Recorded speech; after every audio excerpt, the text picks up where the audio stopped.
നമസ്കാരം. Raf talk മലയാളത്തിലേക്ക് അവർക്കും സ്വന്തം. ISLൽ ഇന്നലെ കേരള ബ്ലാസ്റ്റേഴ്സ് 3-2 ഒഡീഷ FCയെ പരാജയപ്പെടുത്തിയതിന് ശേഷം നടന്ന സംഭവങ്ങൾ ഇപ്പോൾ വലിയ രൂപത്തിൽ ചർച്ചയാണ്.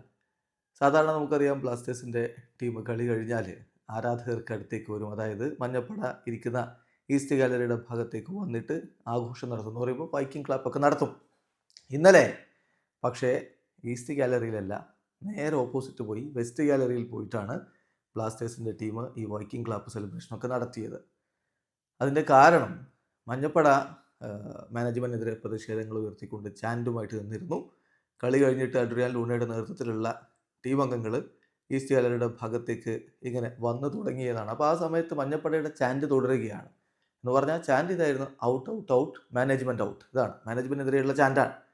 അപ്പോൾ ഇത് അഡ്രിയാൻ ലൂണയ്ക്ക് പിടിച്ചില്ല. അദ്ദേഹം തൻ്റെ സഹതാരങ്ങളൊക്കെ പിൻവലിച്ചു, തിരികെ നേരെ മറുഭാഗത്തേക്ക് കൊണ്ടുപോവുകയായിരുന്നു. കോയഫൊക്കെ എന്താണിത് എന്ന തരത്തിൽ, അതായത് എന്ത് സംഭവിക്കുന്നതെന്ന് അറിയാതെ നിൽക്കുന്ന ഭാഗങ്ങളൊക്കെ നിങ്ങളിപ്പോൾ വീഡിയോയിൽ കണ്ടിട്ടുണ്ടാവും. അപ്പോൾ നേരെ മറുഭാഗത്ത് പോയിട്ടാണ് പിന്നെ ഈ വൈക്കിംഗ് ക്ലാപ്പ് നടത്തുന്നത്. എന്തായാലും കലിപ്പിലായി ഈ മാനേജ്മെൻറ്റിനെതിരെയുള്ള ചാൻഡ് കേട്ട് ലൂണ.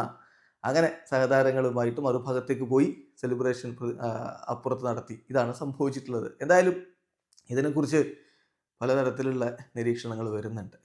പ്ലെയേഴ്സിനെതിരല്ലല്ലോ ബ്ലാസ്റ്റേഴ്സ് ആരാധകരായിട്ടുള്ള മഞ്ഞപ്പടയുടെ പ്രതിഷേധം. അതുകൊണ്ട് കളിക്കളത്തിൽ വിയർപ്പൊഴുക്കി വിജയിച്ചു വരുന്ന അവരെ അപ്രീസിയേറ്റ് ചെയ്യണമായിരുന്നു.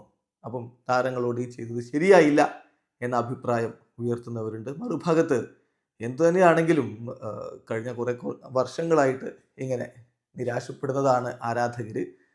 അപ്പം ചാൻഡ് എപ്പോഴും ചെയ്തുകൊണ്ടിരുന്നത് മാനേജ്മെൻറ്റിനെതിരെയാണ്, താരങ്ങൾക്കെതിരെയല്ല.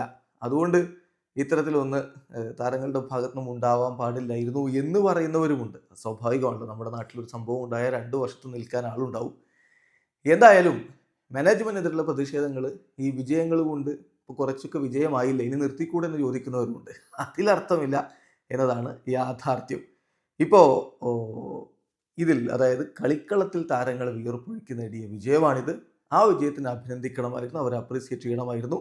ഈ സംഗതി ടോട്ടലി അൺനെസസറി ആയി പോയി എന്നുള്ളതാണ് പൊതുവേ ഉള്ളൊരു അഭിപ്രായം. വീഡിയോ അവസാനിക്കുന്നു. ഫുട്ബോൾ ലോകത്തെ കൂടുതൽ വിശേഷങ്ങളുമായി റാഫ് ടോക്സ് കൊണ്ടുവെത്താം.